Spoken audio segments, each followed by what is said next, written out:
All right, welcome back. Oulton Park International without Brittens. That is a mouthful. All right, I was a little disappointed seeing this on the iRacing schedule again. We've been here a lot. However, I learned they have redone the track, and my goodness, there's a lot of you out there who know this track very well, know which corners to cut, which curbs to go over, how to really get that little extra time. I've seen those crazy lap times out there. Things are going to change. Not so easy to cut the corners here. The curbs are a lot less friendly than they used to be. It is still the same track basically. It's just those little extra little bits that you really knock off some lap time aren't going to be the same as what they used to be. So if you really know this track like the back of your hand, just be prepared. You're going to need a bit of practice. It is different. It is different for sure. And also the setup. My goodness, my old setup is out the door. That is no good. Really a change in the way the car handles on the track. Also feels like the track is a little narrower than it used to be, which is already a narrow track. So yeah, a whole lot of changes. It's like the title says, Back to the Future. This is the future is different, and it's not the same as what it used to be. So setup, 30 mils in the front for the ride height. Again, some of these curbs now are a lot less friendly. Um, no matter what your ride height is, that's not going to change. These curbs have some very big ripples and edges to them and things like that. You might get away with softening your suspension, the damper compression and such. However, I don't even think softening it up is going to make too big of a difference, just because the curbs themselves just have a lot of texture and different. You'll see. Um, so I don't think any ride height or suspension change is going to make these curbs easily uh, drivable.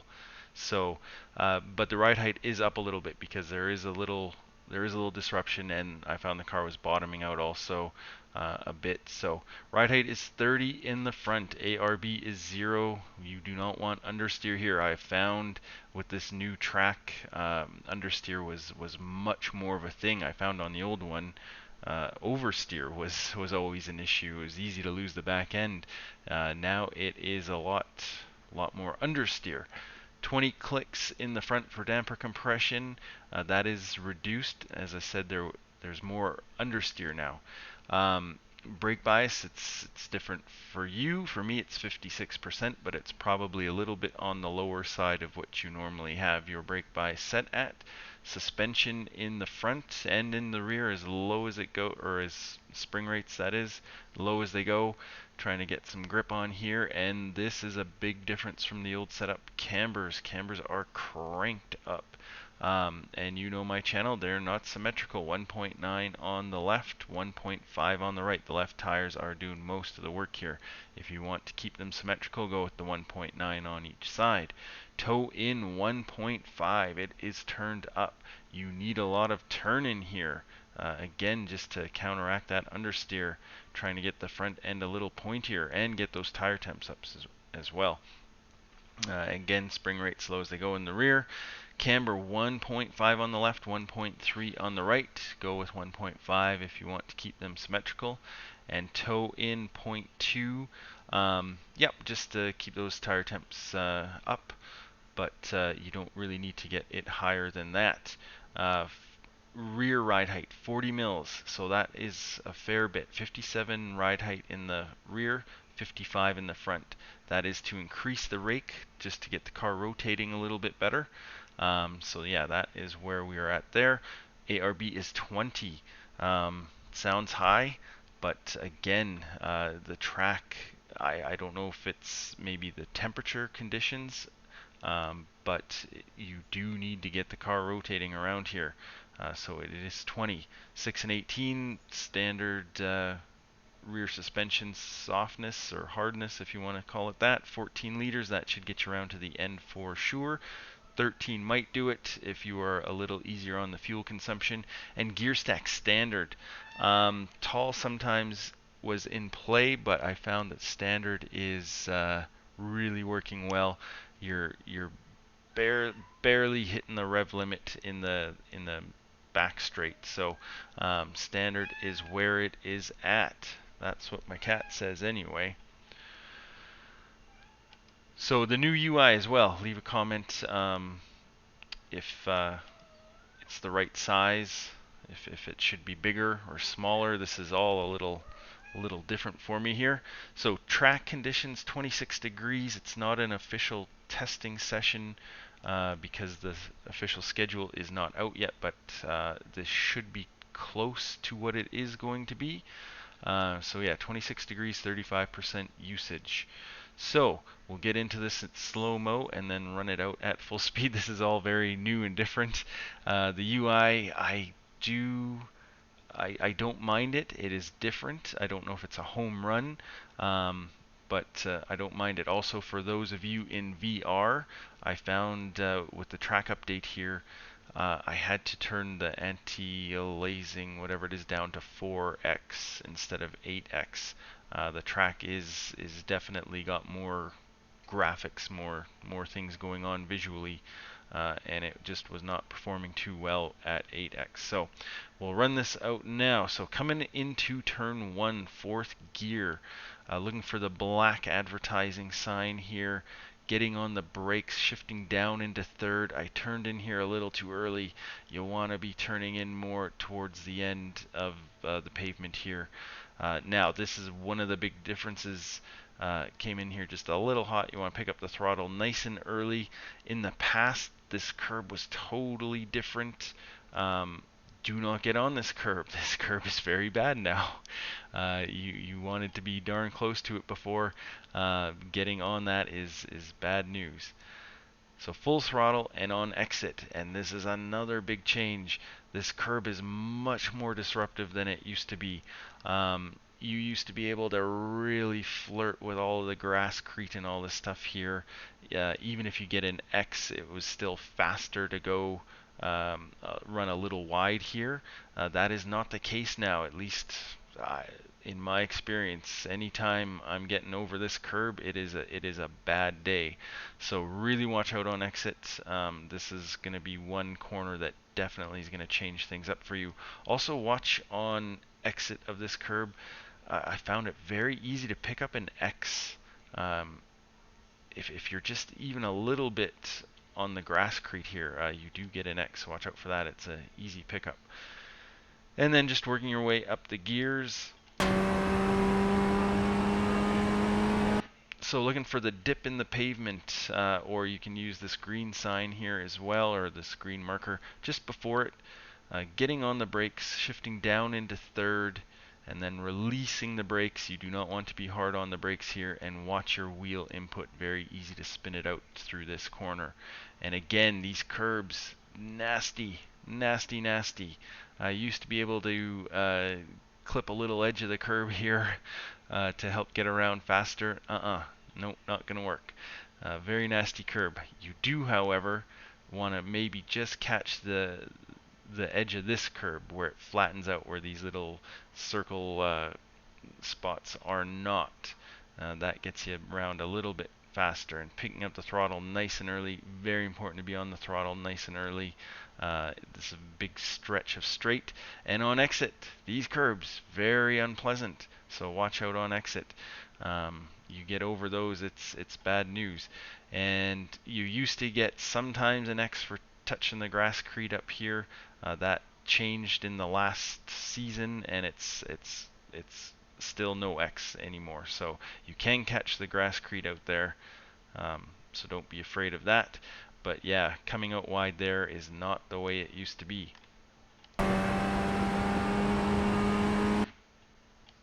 So coming into this next one, again, this is another change. Where I used to turn in at the gravel, the side road here, no more. That is too early. So turning in at the end of the curb here, just a little bit of a lift, just to catch it. And again, catching just the edge of this curb. You don't really want to get a full tire fully on this. It is pretty disruptive. If you do get on it, it's not the end of the world, but it's not going to make you faster.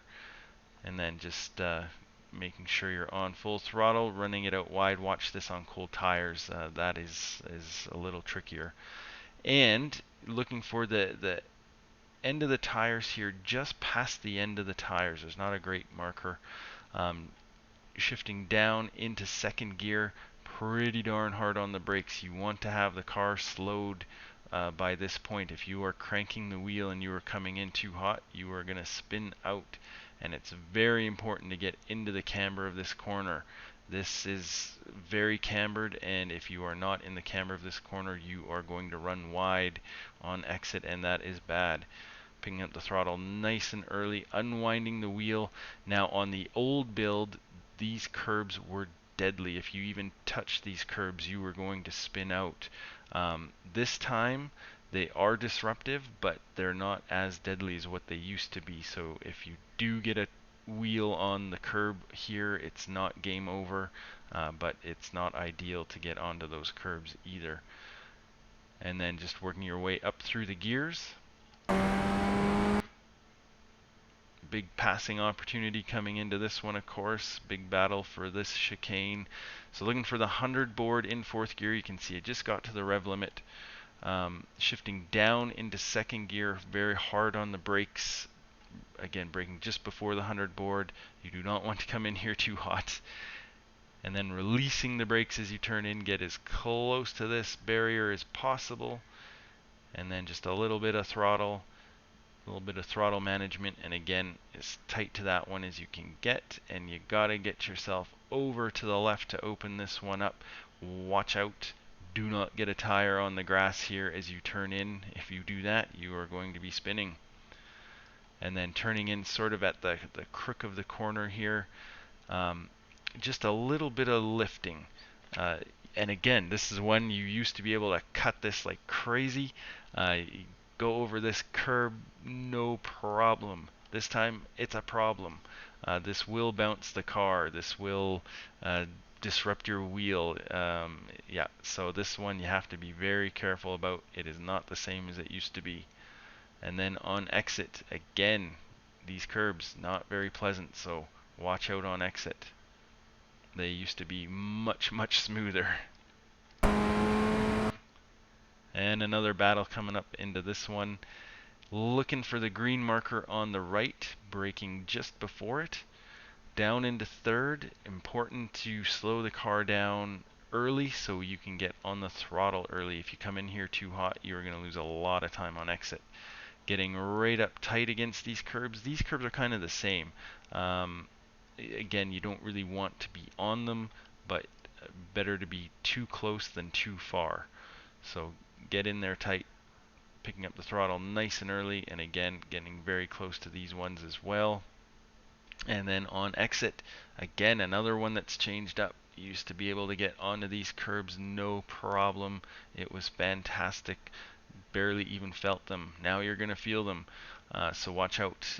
They are disruptive, and if you get over them, it is going to be a bad day. So that's another change, and again a big battle into this next corner coming up. So this one, again, is always a tricky one. You're looking for the dip in the pavement. Also, depending on your view, your graphic settings and such, there's a tree here where you can actually see the tree itself. You can see, you know, the bark and the trunk of the tree. That's a good marker just before it, just before the dip in the pavement. Getting on the brakes, very hard on the brakes, down into second gear, turning in, and again, here's another one. This curb used to be so easy to cut. Now it is quite disruptive, so just watch out. Do not get your tire over the curb here. You will get an X, but this also is a very raised edge now. It's going to grab your tire. It's going to give you a whole bunch of problems. So just grazing the edge of that curb. And on exit again, this one was no problem. You could get on this curb. You could get a tire over here and everything was just fine. Pick up an X, who cares? It was faster to do it that way anyway. Now it is not. You get on this curb and get over it, you are going to be going for a ride. So watch out on exit of this curb. And picking up the throttle again nice and early. Tight line is what you want. You do not want to go out wide here. That is not faster. The tighter line is the faster line, and it is a bit of a run to the finish here, so if you've got a good draft, if the person messed up that last corner a bit, you can get an overtake. So that's a 140.2. That is a heck of a lot slower than my previous times here. I think I was at 139.2, I think was the last time. So it is different. Get some practice in. Good luck out there. I will run this out at full speed. We'll see you next time.